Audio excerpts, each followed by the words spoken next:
વાવથરા જિલ્લાના Suigam police station વિસ્તારની અપહરણની ઘટનાના 3 ઇસમોની અટકાયત કરાઈ.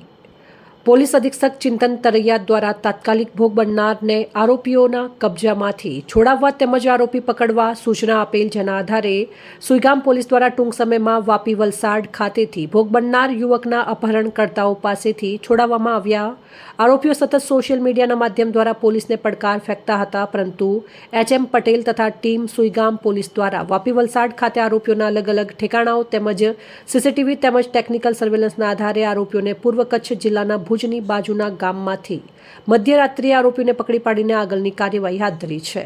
અપહરણ થયેલ યુવકનું નામ હિતેશભાઈ લાલજીભાઈ આસલ, ઉંમર 25 વર્ષ, આશરે રહેવાસી ખડોલ વાવ. આરોપીઓના નામ છે જગદીશભાઈ ધરમસિંહભાઈ સોલંકી, રહેવાસી જજામ, પિયુષભાઈ પતુભાઈ પારેગી, રહેવાસી મોરવાડા, પ્રવીણકુમાર કરશનભાઈ પારેગી, રહેવાસી મોરવાડા.